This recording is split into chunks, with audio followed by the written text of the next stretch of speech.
12h45 sur Bénin Business 24. Bonjour et bienvenue dans le journal. Voici les titres. 19 février, c'est la journée internationale de la baleine. Cet animal de grande taille est célébré ce jour, une occasion pour valoriser les efforts des acteurs œuvrant dans la protection de ces mammifères marins. Les précisions dans ce journal. Plus d'1 million de personnes décèdent chaque année dans le monde du fait de l'hépatite selon l'Organisation mondiale de la santé.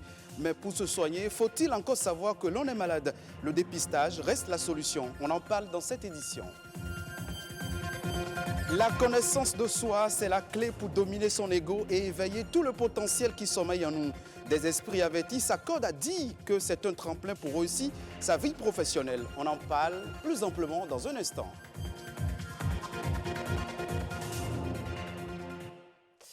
On célèbre ce 19 février la journée internationale de la baleine. L'occasion est de rappeler que de nombreuses menaces pèsent sur ces animaux et qu'il est temps et qu'il est essentiel de les préserver. Cette journée est donc une occasion pour valoriser les efforts des acteurs œuvrant dans le domaine, les efforts des acteurs œuvrant dans la conservation de ces mammifères marins et leurs habitats. Ulvaeus Balogun nous propose l'importance de protéger ces mammifères marins. Oh, magnifique! C'est un spectacle inédit qui se produit chaque année à quelques kilomètres des côtes béninoises à partir du mois d'août jusqu'en novembre. C'est la danse des baleines. Ce sont les plus grands animaux vivant sur Terre, les baleines. Elles seraient considérées comme de véritables pompes à carbone et leur importance pour la planète est particulièrement essentielle en termes d'équilibre écologique. Si je prends le cas du Bénin, on constate qu'il y a la présence des baleines jubates ou les baleines à bosse. C'est des baleines qui quittent Antarctique pour venir sur notre côte pour mettre bas et profiter en même temps à apprendre à leurs bébés comment nager. Cette espèce migratrice est confrontée à de nombreuses menaces. Selon un rapport du FMI publié en septembre 2019, les baleines sont aujourd'hui victimes de la chasse industrielle, de collusions avec les navires, d'emmêlements dans les engins de pêche, de la pollution plastique et de la pollution sonore. C'est pourquoi la protection et la survie de cette espèce est aujourd'hui indispensable.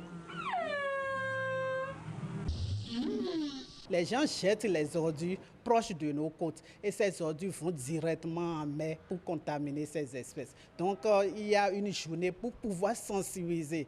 Le tourisme en mer, c'est encore une autre réalité et ça produit vraiment une richesse pour le pays. Il faut que nos autorités s'y intéressent pour pouvoir valoriser ces espèces dans notre pays. Parce que pour le moment, on est les seuls pays de la sous-région ouest africaine qui faisons les tours en mer pour l'observation de ces espèces.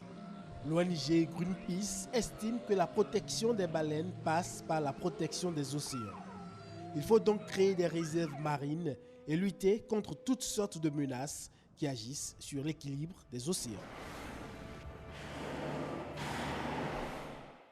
Les hépatites, vous entendez parler peut-être tous les jours, très répandues et dangereuses. Elles sont souvent qualifiées de tueuses silencieuses. Ce sont des maladies que la médecine moderne peine encore à guérir avec beaucoup d'efficacité et d'efficience. Seul un dépistage précoce peut permettre de connaître son état sémiologique et d'être soumis très tôt à un traitement approprié. Quelles sont les voies de transmission et le processus pour traiter les différentes sortes d'hépatites? Marianne Bossemele nous propose ce reportage qui nous édifie davantage. Dans le monde, il existe plusieurs formes d'hépatite virale. Selon le dernier rapport mondial de l'OMS, 325 millions de personnes sont atteintes de l'hépatite B ou C. Les spécialistes évoquent des causes variées. Et ces virus sont désignés dans l'ordre alphabétique suivant leur découverte de A, B, C, D et E. Au Bénin, c'est les causes infectieuses. Et dans ces causes infectieuses, on va parler des causes infectieuses virales. Il y a les causes toxiques et il y a les causes métaboliques. Ça concerne les sujets qui sont souvent très obèses. Il y a d'autres causes, les causes immunologiques, les tisanes que vous prenez, certains médicaments aussi qui peuvent être cause d'inflammation du foie. Au Bénin, les hépatites B ou C exposent plus à la chronicité lorsqu'ils ne sont pas tôt détectés, tant les signes sont silencieux. Il y a ce qu'on appelle les infections aiguës et les infections chroniques. Aiguës pour dire que le délai de l'infection ou de l'inflammation jusqu'à la guérison de la maladie, ça n'excède pas les 6 mois. Quand l'infection évolue au-delà des 6 mois, on parle de chronicité. Et si vous passez à la phase chronique, ce qui voudra dire que vous êtes exposé aux complications. Et notamment les complications, c'est la cirrhose et c'est le cancer du foie. Dans 80% des 2 cas, il n'y a pas de signe. Avant que l'ITER n'apparaisse, généralement, vous avez de la fatigue, de la fièvre, des douleurs dans les articulations. L'hépatite est qualifiée de tueur silencieux. Son mode de transmission reste tout précoce et dangereux. La majorité ont l'hépatite B, mais c'est une contamination qui se fait très tôt dans les premières heures de vie, de la mère à l'enfant. Ça peut se faire de façon horizontale avec les enfants vivant sous le même toit. Les autres voies qui sont sexuelles ou bien sanguines, c'est beaucoup plus rare. Le virus C, c'est une contamination purement sanguine. Avec l'évolution de la science, il existe aujourd'hui un vaccin pour prévenir les hépatites et des moyens de traitement pour les personnes atteintes.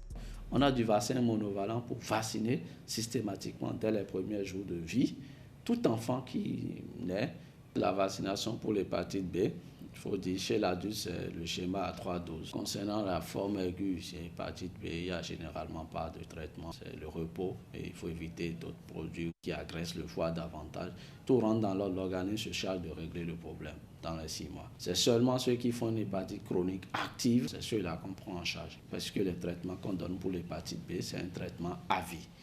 Alors que pour l'hépatite C, c'est un traitement de 3 mois et là, vous avez la guérison dans les 3 mois après le traitement. Le Bénin se situe dans une zone de forte endémicité. Pour plus de sécurité, les médecins recommandent le dépistage précoce et la vaccination chez les sujets sains.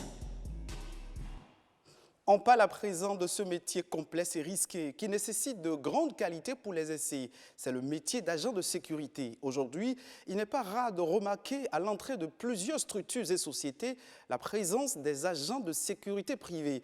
Quelle est leur utilité et comment vivent-ils leur métier? Joseph Bonquet-Dotou a fait une incursion dans l'univers de quelques-uns d'entre eux. Voici son reportage. Des galons aux épaules, de la matraque et du sifflet. Shérif a tout d'un policier, mais en réalité, il n'en est pas un. Lui exerce dans la sécurité privée. Comme shérif, ils sont nombreux ces agents de sécurité privés positionnés devant les maisons, les magasins, les boutiques, voire les institutions. On est là pour surveiller le restaurant. On est là pour garder les voitures, c'est les motos. Les clients, s'ils sont venus ici pour faire du retrait, on ouvre la porte eux. Nous sommes là pour sécuriser tout simplement ici. Pour bien assurer les responsabilités qui leur sont confiées, ces agents de sécurité disposent d'un horaire de travail bien planifié et des instruments de travail sensibles. Nous travaillons tous les jours de 6h à 18h, sauf mardi. Si tu viens à 7h, tu descends à 19h. Moi, c'est le mercredi que je me repose. Ici, nous avons mis toutes les dispositions pour que les motos ne soient pas volées. Parce que nous sommes 2 agents ici, il y a un qui reste en haut et un en bas. D'autant plus que celui qui reste en bas surveille les motos et celui qui reste en haut, lui, voit de loin. Avec le sifflet, par exemple, quand un client veut garer, tu vas l'aider à garer. Par exemple, s'il veut monter sur la voie, tu arrêtes les voitures qui viennent de gauche comme à droite. Puisque lui, il rentre dedans. Ils sont souvent victimes de discrimination et d'agressions de toutes sortes. Il y a un monsieur qui est venu ici avec sa voiture. Il m'a beaucoup menacé, mais par la grâce de Dieu, je l'ai fait calmer, puis il est parti. Nous ne sommes pas considérés. Quand on voit cet habit, tu portes cet habit, tu n'es pas considéré dans la vie. Si certains se contentent de leur salaire, d'autres par contre estiment que les revenus ne sont pas proportionnels aux efforts fournis. Il n'y a pas de sous-métier parce que avec le peu que je trouve, je garde ma famille avec mes enfants et c'est pas mal. Les salaires sont précaires à tous les niveaux. Les salaires sont précaires du temps puisque au niveau sécurité aussi les salaires sont maigres. Ça n'atteint même pas au SMIC. Ça n'atteint même pas aussi, mais on essaie de gérer nos clients qui viennent ici. C'est grâce à l'accueil que nous les réservons quand ils marchent en partant. ils nous donnent quelque chose, nous essayons de joindre les deux pour gérer la maison. Et moi, je suis venu ici pour gagner quelque chose, pour gagner ma vie quand même. Le salaire, jusqu'à DAS 5, DAS 6, c'est déjà prêt. Un métier difficile, parfois mal perçu, mais dont l'importance est indéniable. Les agents de sécurité privée comblent un vide et aident à assurer la sécurité des personnes et des biens. La connaissance de soi est le savoir qu'une personne acquiert sur elle-même. C'est la clé pour dominer son ego et éveiller tout le potentiel qui sommeille en nous. Des esprits avertis s'accordent à même dire que la connaissance de soi est un tremplin pour la réussite professionnelle. Comment faire pour parvenir à une maîtrise parfaite de sa personne? Nous avons posé la question à Lucrèce Degla. Elle est une femme leader. Elle nous donne plus d'informations sur la connaissance de soi. La connaissance de soi, ce n'est rien de compliqué. La connaissance de soi, c'est un processus qui permet en réalité de connaître ses forces et ses faiblesses. Ça nous permet d'identifier les émotions qui nous construisent et les émotions qui nous détruisent, de sorte à ce que nous puissions travailler sur nous-mêmes afin de nous améliorer et d'être meilleurs. Pour se connaître soi-même, je dirais que déjà, il y a l'introspection et l'introspection, c'est toujours l'auto-observation. Qu'est-ce qu'on remarque par rapport à soi-même? Qu'est-ce qu'on remarque? Comment on réagit quand on est dans telle ou telle situation? Analyser ces différentes réactions-là. Les expériences que nous avons connues durant toute notre vie jusqu'au moment où nous sommes, comment est-ce que ces expériences nous ont forgés? Comment est-ce que ces expériences nous ont formatés? Il faudrait tenir compte. C'est vrai que ce n'est pas à 100%, mais tenir compte quand même des avis récurrents. C'est-à-dire que dans mon environnement proche, que ce soit en milieu professionnel ou dans ma famille ou dans ma vie associative, ce que les gens disent et qui revient souvent chez eux. Prendre le temps de se questionner soi-même, de rentrer en soi-même. C'est comme on dit un examen de conscience, c'est comme on dit prendre le temps de s'auto-évaluer. Voilà. Et c'est un processus qui ne finit jamais. On m'a dit que c'est un processus continu. Ce qu'il y a d'intéressant dans le fait de prendre le temps de se connaître soi-même, c'est que déjà, on arrive à savoir ce qui nous passionne. Quelle est notre réelle motivation dans la vie? Il y a des gens qui sont passionnés par le fait de sauver des vies humaines, qui vont se retrouver peut-être en médecine, qui vont se retrouver dans des métiers qui les mettent en contact avec des personnes qu'ils vont secourir. Il y a des gens qui sont peut-être passionnés par la musique, des gens qui sont passionnés par d'autres formes d'art. Donc, lorsque tu découvres ce qui te motive, ça te permet en fait de gagner du temps et d'être focalisé sur ce que tu veux faire. L'État gabonais veut relancer l'exploitation de ses ressources pétrolières en vue de participer à la stabilisation à très court terme de la tendance baissière de la production pétrolière actuelle. Pour y parvenir, de nombreux contrats d'exploitation, de partage, de production sont signés dans le but d'attirer davantage d'investisseurs. Les précisions dans ce reportage. Situé dans les sous-bassins nord du domaine pétrolier onshore, précisément dans la province de l'Ogooué-Maritime, les blocs Ezila, Onembe et Varo couvrent une superficie totale de 5161 km². Ils ont fait l'objet de négociations entre l'État gabonais et la société Perenco dans le cadre d'une consultation directe. Recevez ce soir mon assurance, l'assurance de Perenco, que nous mettrons tout en œuvre pour développer au mieux les ressources souterraines de ces trois blocs. Avec la signature de ces 3 nouveaux contrats, l'exploration est ainsi relancée, ce qui, selon le gouvernement, va participer à la stabilisation à très court terme de la tendance baissière de la production pétrolière actuelle.